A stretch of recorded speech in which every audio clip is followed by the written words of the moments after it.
안녕하세요. 반갑습니다. 허재삼 공인중개사입니다.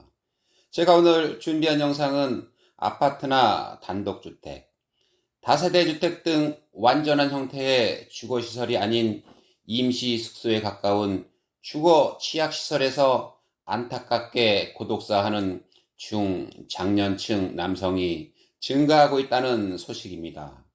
특히 중장년층 남성들은 가장의 역할을 본인이 수행하지 못한다고 생각하며 스스로를 나고자나 인생의 실패자로 낙인 찍으면서 좌절감을 느끼는 경우가 많다고 합니다. 그럼 본격 영상 시청 전에 구독과 좋아요 부탁드립니다. 새로운 영상으로 보답드리겠습니다. 전국 지방자치단체 중 서울시가 처음으로 조사한 지난해 고독사 위험군 비율을 추정해보니 응답자 10명 중 6명이 고독사 위험군인 것으로 나타났다고 합니다. 공식적인 주택으로 분류하지는 않지만 실제 주거 기능을 수행하고 있는 거주시설을 주택 이외의 거처, 즉 집이 아닌 집이라고 부릅니다.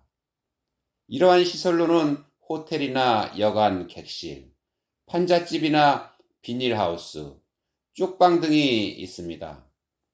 이러한 시설들은 주거시설로도 열악하지만 찾아오거나 교류하는 사람도 거의 없어 특히 고독사 위험지역으로 분류됩니다.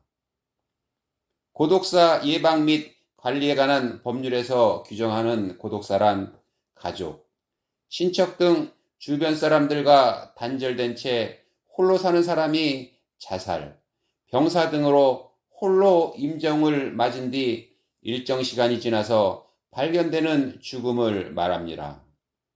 서울시에서는 보통 사망한 지 3일이 지나서 발견되면 고독사로 분류합니다. 지난해 서울시는 이러한 지역에 사는 만 50세 이상 1인 가구 14만 4,398명 전체를 대상으로 사회적 고립 여부를 묻는 설문조사를 실시했습니다. 이 조사를 바탕으로 고독사 위험도를 조사했더니 응답자의 60%가량이 고독사 위험군인 것으로 나타났습니다.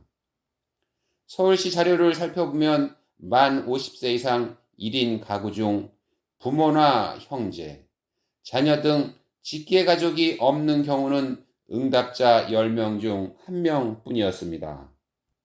하지만 가족이나 지인이 있어도 서로 연락을 주고받지 않는 경우가 10명 중 3명이었다고 합니다. 또한 응답자의 67.6%가 뚜렷한 직업이 없어 대부분의 수입이 기초생활수급자로 받는 지원금이었다고 합니다. 고독사 위험군 못지않게 자발적으로 사회에서 고립하려는 사람도 늘고 있다고 합니다. 이들은 사회로부터 고독사 위험군으로 낙인 찍힌다는 생각에 조사를 거부하고 고립감을 자초한다고 합니다. 고독사 문제뿐만 아니라 경제적 학대를 당하는 노인들 비율도 꾸준히 증가하고 있다고 합니다. 경제적 학대란 노인의 의사에 반해 재산이나 경제적 권리를 빼앗는 행위를 말하며 7가지 유형 중 하나입니다. 대표적인 유형으로는 노인 소유의 부동산을 임의로 명의 변경하는 경우, 노인의 연금, 기초생활수급비 등을 가로채는 경우, 노인에게 빌린 돈이나 귀중한 물건을 돌려주지 않는 경우, 허락 없이 노인 명의의 대출을 받는 경우, 노인의 노동 대가를 지급하지 않는 경우 등을 말합니다. 더욱 심각한 건 경제적 학대의 가해자가 배우자나 직계 좀비속 등 친족이라고 합니다. 아무쪼록 지방자치단체나 관련 단체들이 취약계층에 대한 꾸준하고 적극적인 관심과 지원이 필요한 때입니다.